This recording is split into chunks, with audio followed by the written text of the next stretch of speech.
जेव्हा हा अपघात घडला हे देखील साताऱ्याहून मुंबईच्या दिशेने जात होते, तुम्ही देखील काही लोकांना मदत केली, कसा हा अपघात घडला तुम्ही बघितलं? मी स्वामीनारायण मंदिरापासून माझं नवले ब्रिजला घर आहे, गाडीतून येत होतो मी, तर तिथनंच मंदिराच्या इथूनच आग अशी मोठी उसळताना दिसत होती, ट्रॅफिक व्हायला सुरुवात झाली।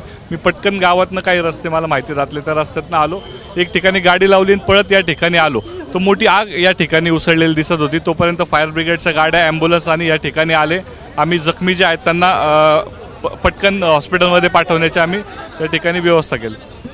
साधारण किती लोक जखमी झालेले आहेत, गाड्यांना किती धडक झालेली आहे? अंदाजे 20 ते 25 लोक जखमी असण्याची शक्यता आहे। 7-8 गाड्यांना तो ट्रेलर तिकडनं धडकत या ठिकाणी आला आणि एका 4 व्हीलरला धक्का दिला।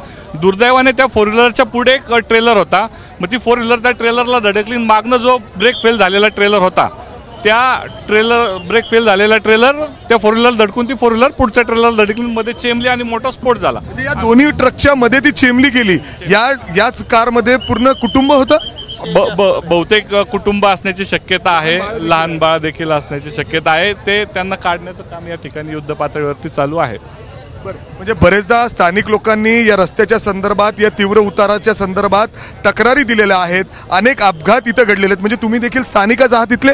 मी स्थानिक या ठिकाणी आहेत। नागरिकांच्या तक्रारींनंतर या ठिकाणी बऱ्याच प्रमाणात उपाययोजना केल्या होत्या, म्हणजे रमलर या ठिकाणी लावले होते, स्पीड गन पूर्वी एकच स्पीड गन होती, त्यानंतर अजून स्पीड गन वाढवलेल्या होत्या। बोगद्यातनं बाहेर आलं की एक पोलीस चौकी त्या ठिकाणी ठेवलेली होती आणि तिथं कायम 24 तास ट्रॅफिकचे तिथं अधिकारी। या सगळ्या गोष्टीचा फायदा होतो का? पुन्हा एकदा अपघात घडतो, एवढ्या मोठ्या लोक म्हणजे निष्पाप लोकांचा बळी जातो। बरोबर, या ठिकाणी ह्या सगळ्या उपाययोजना केल्यानंतर 100% अपघात हे थांबलेले नव्हते, पण ते थांबण्यात बऱ्याच प्रमाणात यश आलेलं होतं।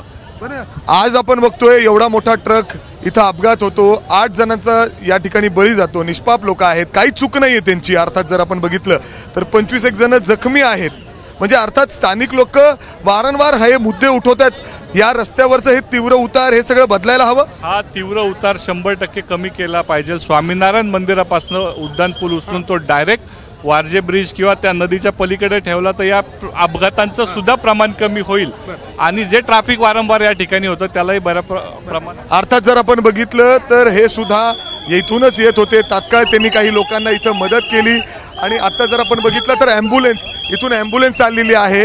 अजून सुद्धा जे लोक अडकलेली आहेत या गाडीमध्ये, काही मृत झालेली आहेत, त्यांना इथून नेलं जातंय आणि अक्षरशः अनेक लोक इथं मदत करतायत। मात्र हा अपघात एवढा भीषण आहे की ज्यामध्ये 10 ते 15 वाहनं जोरदार धडकलेली आहेत। अर्थात जर आपण बघितलं तर ट्रक पूर्ण जळून खाक झालेला आहे, त्याच्या समोर एक 4-चाकी कार होती, एक छोटी कार आहे, त्या कारमध्ये एक 4 ते 5 जण होती, ते देखील या ठिकाणी दुर्दैवी त्यांचा मृत्यू झालेला आहे आणि त्याच्यामध्ये एक लहान बाळ सुद्धा आहे, लहान मुलगा आहे असं कळतंय, त्याचा देखील दुर्दैवी या ठिकाणी मृत्यू झालेला आहे। असा हा भीषण अपघात नवले पूल या परिसरात घडलेला आहे आणि आता रस्ता पुन्हा एकदा सुरळीत करण्याचा लवकरात लवकर प्रयत्न पोलिसांकडून होताना दिसतोय। एबीपी माझा, उघडा डोळे बघा नीट।